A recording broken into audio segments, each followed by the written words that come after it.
بسم اللہ الرحمن الرحیم۔ شروع اللہ کا نام لے کر جو بڑا مہربان نہایت رحم والا ہے۔ حامیم، یہ کتاب اللہ کی طرف سے نازل ہوئی ہے جو غالب ہے، حکمت والا ہے۔ ہم نے آسمانوں اور زمین کو اور جو کچھ ان دونوں میں ہے حکمت سے اور ایک وقت مقرر تک کے لیے پیدا کیا ہے، اور کافروں کو جس چیز سے خبردار کیا جاتا ہے اس سے وہ منہ پھیر لیتے ہیں۔ کہو کہ بھلا تم نے ان چیزوں کو دیکھا ہے جن کو تم اللہ کے سوا پکارتے ہو؟ ذرا مجھے بھی تو دکھاؤ کہ انہوں نے زمین میں سے کون سی چیز پیدا کی ہے یا آسمانوں میں ان کی کوئی شرکت ہے۔ اگر سچے ہو تو اس سے پہلے کی کوئی کتاب میرے پاس لاؤ، یا تمہارے پاس علم انبیاء میں سے کچھ ہو تو اسے پیش کرو۔ اور اس شخص سے بڑھ کر کون گمراہ ہو سکتا ہے جو ایسے کو پکارے جو قیامت تک اسے جواب نہ دے سکے اور ان کو ان کے پکارنے ہی کی خبر نہ ہو۔ اور جب لوگ جمع کیے جائیں گے تو وہ ان کے دشمن ہو جائیں گے اور ان کی پرستش سے انکار کر دیں گے۔ اور جب ان کے سامنے ہماری صاف صاف آیتیں پڑھی جاتی ہیں تو کافر حق کے بارے میں جبکہ وہ ان کے پاس آ چکا کہتے ہیں کہ یہ تو کھلا جادو ہے۔ کیا یہ لوگ کہتے ہیں کہ اس پیغمبر نے اس کو ازخود گھڑ لیا ہے؟ کہہ دو کہ اگر میں نے اس کو اپنی طرف سے بنایا ہو تو تم اللہ کے سامنے میرے بچاؤ کے لیے کچھ اختیار نہیں رکھتے۔ وہ اس گفتگو کو خوب جانتا ہے جو تم اس کے بارے میں کرتے ہو، وہی میرے اور تمہارے درمیان گواہ کافی ہے، اور وہی تو ہے بڑا بخشنے والا مہربان۔ کہہ دو کہ میں کوئی انوکھا پیغمبر نہیں ہوں، اور میں نہیں جانتا کہ میرے ساتھ کیا سلوک کیا جائے گا اور تمہارے ساتھ کیا کیا جائے گا۔ میں تو اسی کی پیروی کرتا ہوں جو مجھ پر وحی آتی ہے، اور میرا کام تو علانیہ خبردار کرنا ہے۔ کہو کہ بھلا دیکھو تو اگر یہ قرآن اللہ کی طرف سے ہو اور تم نے اس سے انکار کیا، اور بنی اسرائیل میں سے ایک گواہ اسی طرح کی ایک کتاب کی گواہی دے چکا اور ایمان لے آیا، اور تم نے سرکشی کی، تو تمہارے ظالم ہونے میں کیا شک ہے؟ بے شک اللہ ظالم لوگوں کو ہدایت نہیں دیتا۔ اور کافر مومنوں کے متعلق کہتے ہیں کہ اگر یہ دین کچھ بہتر ہوتا تو یہ لوگ اس کی طرف ہم سے پہلے نہ دوڑ پڑتے، اور جب وہ اس سے ہدایت یاب نہ ہوئے تو کہیں گے کہ یہ تو پرانا جھوٹ ہے۔ اور اس سے پہلے موسیٰ کی کتاب تھی، لوگوں کے لیے رہنما اور رحمت، اور یہ کتاب عربی زبان میں ہے اس کی تصدیق کرنے والی، تاکہ ظالموں کو خبردار کرے اور نیکوکاروں کو خوشخبری سنائے۔ جن لوگوں نے کہا کہ ہمارا پروردگار اللہ ہے، پھر وہ اس پر قائم رہے تو ان کو نہ کچھ خوف ہوگا اور نہ وہ غمناک ہوں گے۔ یہی اہل جنت ہیں کہ ہمیشہ اس میں رہیں گے، یہ اس کا بدلہ ہے جو وہ کیا کرتے تھے۔ اور ہم نے انسان کو اس کے والدین کے ساتھ بھلائی کرنے کا حکم دیا۔ اس کی ماں نے اس کو تکلیف سے پیٹ میں رکھا اور تکلیف ہی سے جنا، اور اس کا پیٹ میں رہنا اور دودھ چھڑانا 2.5 برس میں ہوتا ہے، یہاں تک کہ جب وہ پختہ عمر کو پہنچ جاتا ہے اور 40 برس کا ہو جاتا ہے تو کہتا ہے کہ اے میرے پروردگار، مجھے توفیق دے کہ تو نے جو احسان مجھ پر اور میرے ماں باپ پر کیے ہیں ان کا شکر گزار بنوں، اور یہ کہ نیک عمل کروں جن کو تو پسند کرے، اور میرے لیے میری اولاد کو نیک بنا دے۔ میں تیری طرف رجوع کرتا ہوں اور میں فرما برداروں میں ہوں۔ یہی لوگ ہیں جن کے اعمال نیک ہم قبول کریں گے اور ان کے گناہوں سے درگزر فرمائیں گے، اور یہی اہل جنت میں ہوں گے۔ یہ سچا وعدہ ہے جو ان سے کیا جاتا تھا۔ اور جس شخص نے اپنے ماں باپ سے کہا کہ میں تم سے بیزار ہوں، کیا تم مجھے یہ بتاتے ہو کہ میں زمین سے نکالا جاؤں گا، حالانکہ بہت سی قومیں مجھ سے پہلے گزر چکی ہیں؟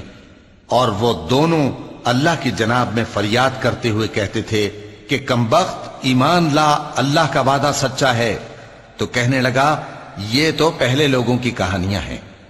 یہی وہ لوگ ہیں جن کے بارے میں جنوں اور انسانوں کی دوسری امتوں میں سے جو ان سے پہلے گزر چکی عذاب کا وعدہ تحقیق ہو گیا۔ بے شک وہ نقصان اٹھانے والے تھے، اور لوگوں نے جیسے کام کیے ہوں گے ان کے مطابق سب کے درجے ہوں گے۔ غرض یہ ہے کہ اللہ ان کو ان کے اعمال کا پورا بدلہ دے اور ان کا نقصان نہ کیا جائے گا۔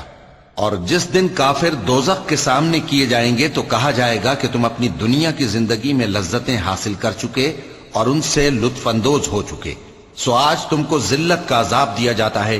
یہ اس کی سزا ہے کہ تم زمین میں ناحق غرور کیا کرتے تھے، اور اس کی کہ بد کرداری کرتے تھے۔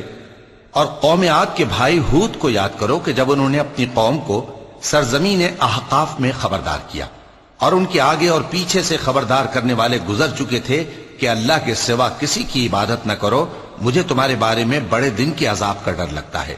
کہنے لگے کیا تم ہمارے پاس اس لیے آئے ہو کہ ہم کو ہمارے معبودوں سے پھیر دو؟ اگر سچے ہو تو جس چیز سے ہمیں ڈراتے ہو اسے ہم پر لے آؤ۔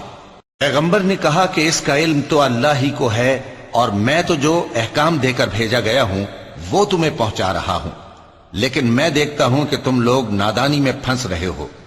پھر جب انہوں نے اس عذاب کو دیکھا کہ بادل کی صورت میں ان کے میدانوں کی طرف آ رہا ہے تو کہنے لگے یہ تو بادل ہے جو ہم پر برس کر رہے گا، نہیں بلکہ یہ وہ چیز ہے جس کے لیے تم جلدی کرتے تھے، یعنی آندھی جس میں درد دینے والا عذاب بھرا ہوا ہے، جو ہر چیز کو اپنے پروردگار کے حکم سے تباہ کیے دیتی تھی۔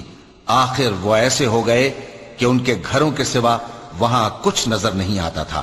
گناہگار لوگوں کو ہم اسی طرح سزا دیا کرتے ہیں، اور ہم نے ان کو ایسا اقتدار دیا تھا جو تم لوگوں کو نہیں دیا، اور انہیں کان اور آنکھیں اور دل دیے تھے، تو چونکہ وہ اللہ کی آیتوں سے انکار کرتے تھے اس لیے نہ تو ان کے کان ہی ان کے کچھ کام آ سکے اور نہ آنکھیں اور نہ دل، اور جس چیز کا وہ مذاق اڑایا کرتے تھے اسی نے ان کو آ گھیرا۔